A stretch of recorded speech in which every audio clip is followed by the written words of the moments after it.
無尾熊，我們來了！一進園就好忙好忙，抓緊時間看表演，坐小火車，餵袋鼠，抱無尾熊。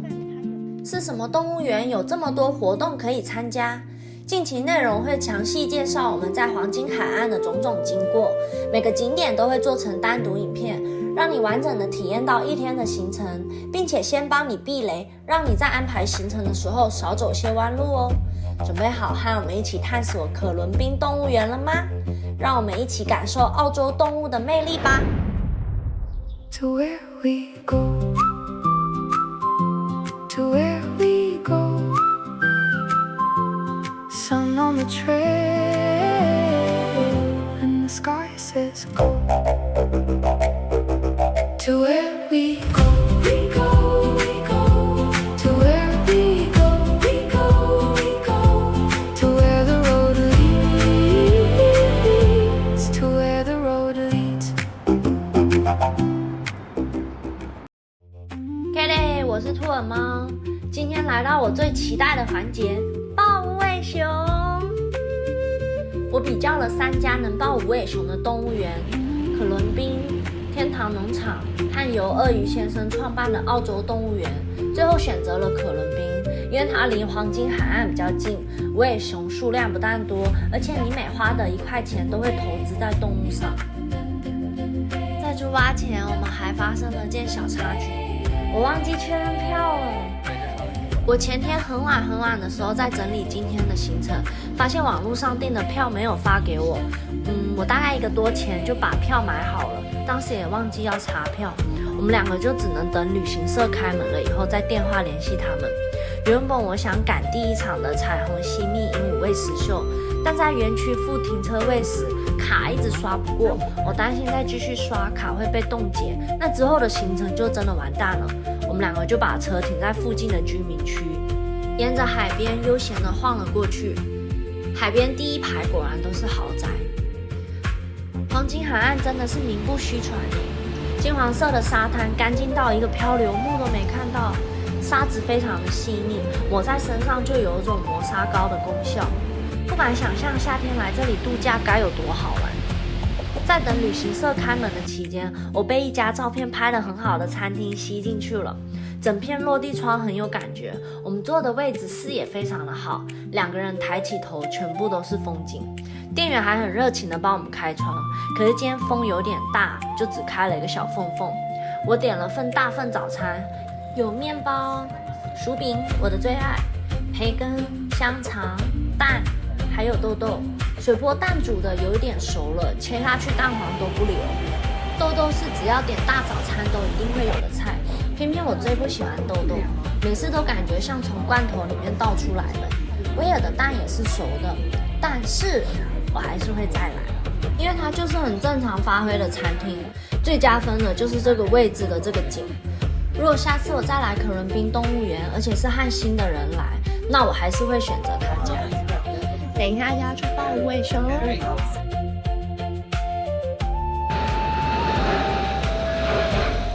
他們家旁邊往上走有一個大象山觀景台，樓梯又陡又小，我基本上就是靠着前指發力在往上走。景觀台不大，如果今天陽光再多一點，這裡絕對可以拍到一張明信片級別的照片。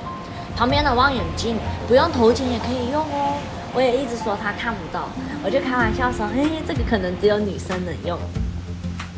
我們現在來到可倫賓海灘，漂亮，這裡的沙都是黃色的，難怪就叫黃金海岸。喜歡這裡嗎？金黃色的沙灘，還有溫暖的太陽。現在剛下過雨。它的雨就是一陣一陣的，但是那種很大很大，然後現在又沒了，又出太陽，然後又有海。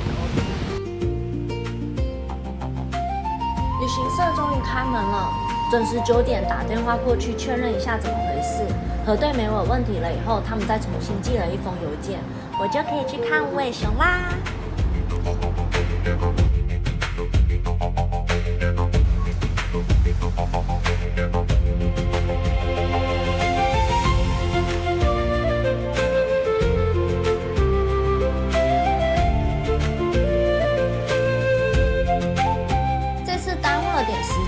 再加上我們功課做的不是很完整，早上的表演全都沒有看到。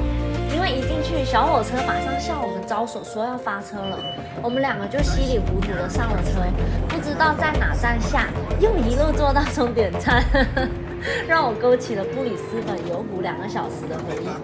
但是這次我沒有學聰明哦，坐到終點站有下車，對了一下地圖後，發現表演全部都是在靠近入園口，同時豹無尾熊也是在園區前半段。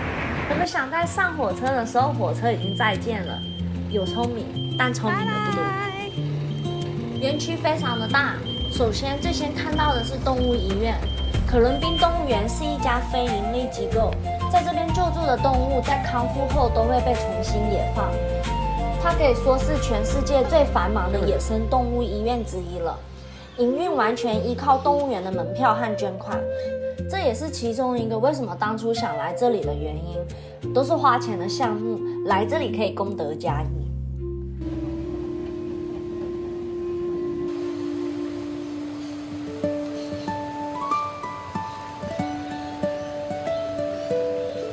陸龜踮着腳尖，着急着要走去哪裡呢？因為每一塊盾片都像太陽光一樣放射的條紋，所以它也叫做輻射龜。美麗的外殼也代表着危險，它們目前已經被列為瀕臨絕種了。這5隻小龜龜是在非法走私中重獲新生的。斯洛山谷的靈感源自於世界自然遺產岡瓦納雨林，整路上可以看到各種蕨類，並設計了瀑布和流水。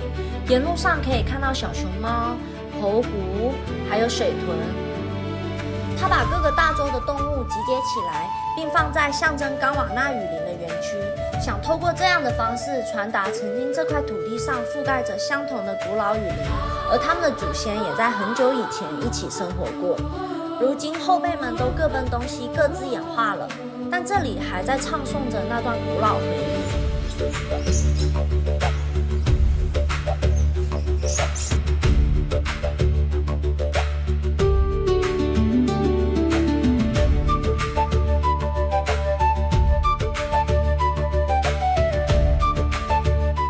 巨型鳥籠裡，你可以看到各式各樣的鳥。這裡很特別的地方是，你走進鳥籠，近距離觀賞它們的生活起居。今年這區的動物介紹是可愛的水豚。園區準備了2個水池的原因，是因為它們太喜歡玩水了，連上廁所都要在水裡，所以工作人員就會定期清潔水池，確保它們不會泡在髒髒的水裡。這裡也太可愛了吧！沿路上還可以看到空中吊索，不怕懼高症的人真的可以來試一下哦，尤其是滑過樹林間，真的很刺激。等今年夏天，我再帶大家玩一次威靈頓的超高吊索，很高很高哦，我從來沒有挑戰玩過。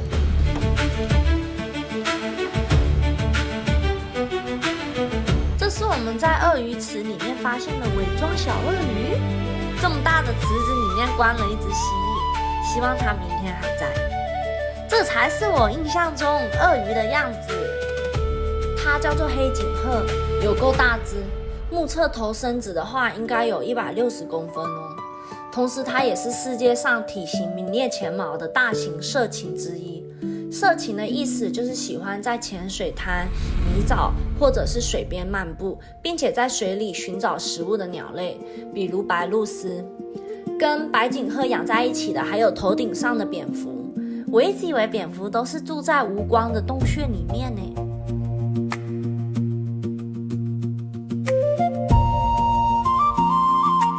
這一區都是保育類的鳥。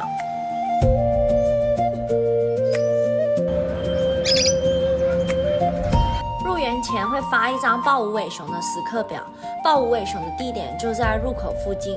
那它不是只有合照這個活動可以選，你還可以選擇一起吃飯。當然，你不用跟着吃尤加利葉啦，工作人員會為你準備好吃的飯。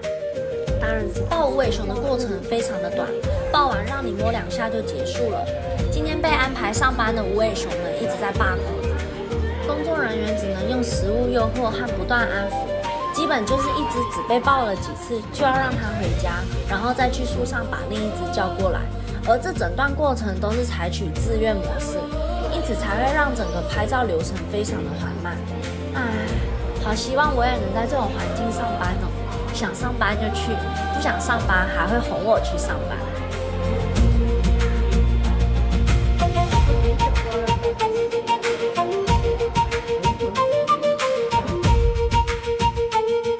不要生氣，我一個都沒拍上。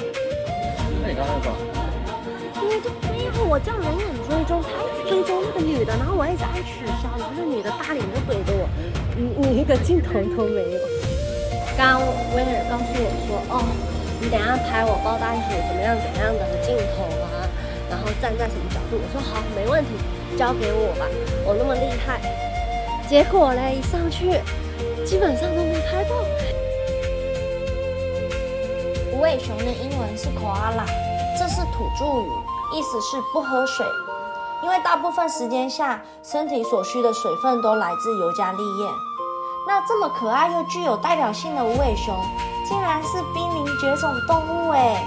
而這些不只是因為人類的過度開發導致它們的棲息地變少，主要原因還有疾病肆虐導致大量死傷。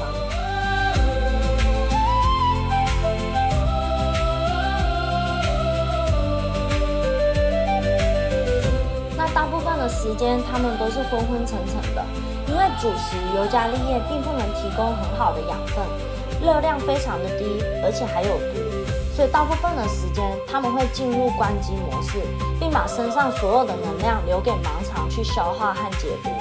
它們睡覺時會找一根 Y 字形的樹杈，把自己蜷縮在角落裡面睡覺，這樣可以大大降低睡一睡掉下來的風險。也因為這樣，它們的背部每天蹭哪蹭哪，毛髮就都染上樹幹的顏色啦。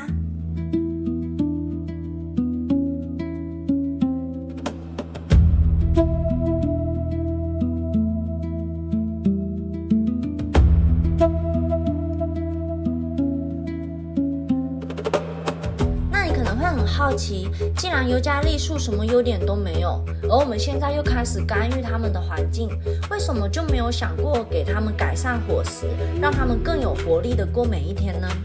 其實科學家不是沒有換過菜單，而是這家伙經歷過了幾百萬年的演化，已經把身體調適到雖然食物很爛，基本上沒有動物愛吃，那就絕對沒有人搶了生存之道。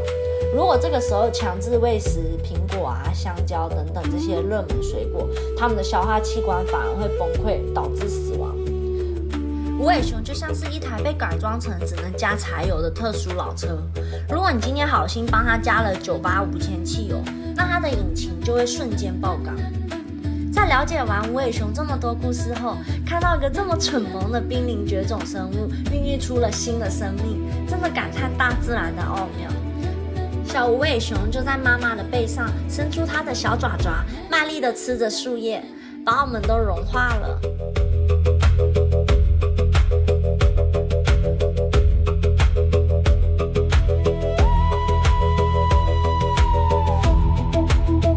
在小農場裡，可以近距離接觸到羊駝、兔子、天竺鼠等可愛的小動物。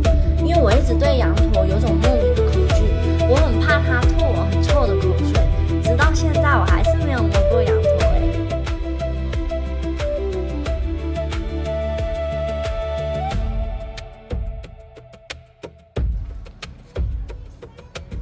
Emu 中文名字叫鵝苗，僅次於鴕鳥，是世界上第2體型大的鳥類，也是澳洲最具代表性的特有種動物之一哦。袋獾，也就是我們說的塔斯馬尼亞惡魔，目前也面臨了瀕臨絕種。它們因為恐怖的叫聲、強大的咬合力和只要一生氣耳朵就會變成鮮紅色的，而冠上了惡魔的稱號。主要食物是腐食，小小身體可以在短時間內吃下大量的食物，都不會吐骨頭的。因為在野外，動物屍體是可遇不可求的。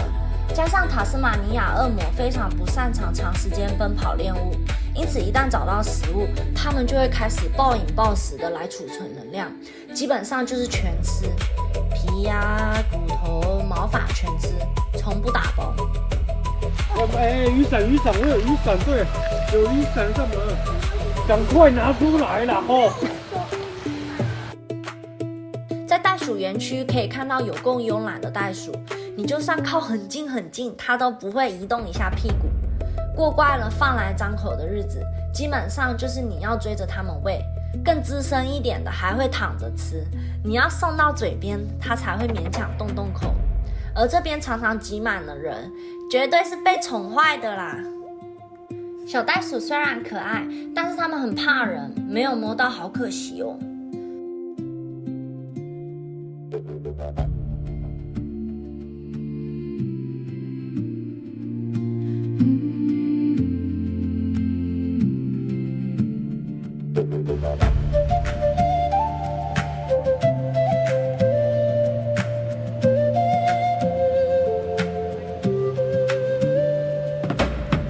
什么感觉？哦，他生气咯。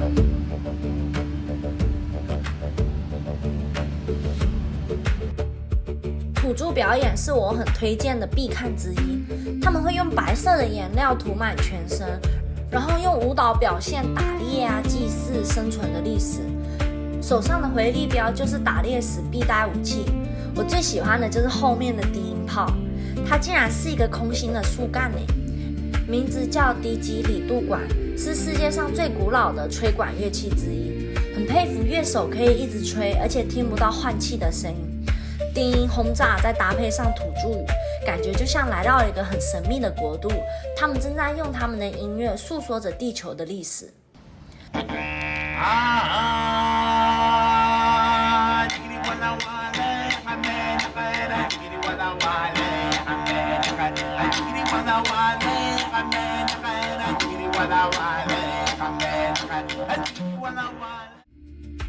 另一個必看表演就是群鳥秀。很神奇的是，這個地方明明是開放式空間，這些鳥們竟然可以繞着廣場，或者是飛到外面，還能再飛回來。公眾人員也一點都不擔心他們會走丟。整個表演設計得很有巧思，男主持人和女主持人一人一句介紹，默契配合的是非常的好。其中他們讓一隻隼在觀眾席間來回飛來飛去，並且利用座位的高低優勢，讓所有人都能享受到隼從頭上低空飛過的瞬間。這是我一直到回家以後還一直在想的片段。金剛鸚鵡飛出來的時候，那顏色太漂亮了，尤其是兩隻一藍一紅，顏色高對比度飛在一起，那瞬間真的讓我感覺像我在亞馬遜雨林裡耶。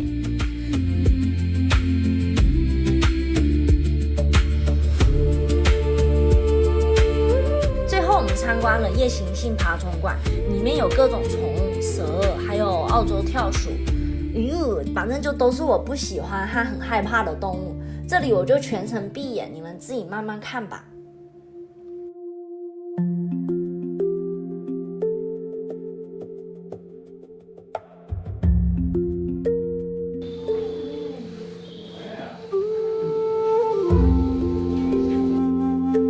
彩虹犀蜜鸚鵡餵食是今天最後一個活動，因為早上沒有趕到，下午就必須要看一下。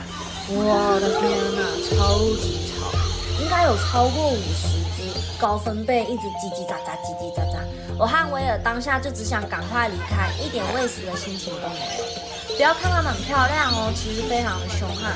我喜歡看它們站在摩天輪上一直轉圈圈，一點風吹草動，全部又一起飛向了天空。這可能是今天表演裡面互動性最高的一場了。結束後，我們花了20塊買了3張照片，這價位非常的合理，因此我也大方的挑錢買了回憶。旁邊剛好只有週5才舉辦的夜市，我們吃了希臘卷餅、照燒雞、可麗餅，還有炭烤披薩。其中我的照燒雞沒有美乃滋了，也不換其他醬給我，超級乾。其他味道都還不錯，只是雨下得非常大，我們被困了一陣子才勉強走回車上。以後去澳洲絕對要帶傘，整天就是雨下了又停，停了又下，雨非常的大，是必須要找地方躲的那一種。今天又是愉快走路上萬步的一天了。如果你喜歡和我一起旅行，記得訂閱我。下禮拜5同一時間，我們再一起去全南半球最大的 Outlet 看看有什麼值得買的東西，以及一起探索野生袋鼠公園吧。我是兔耳貓，呼咪耶，呼耶，太奇耶。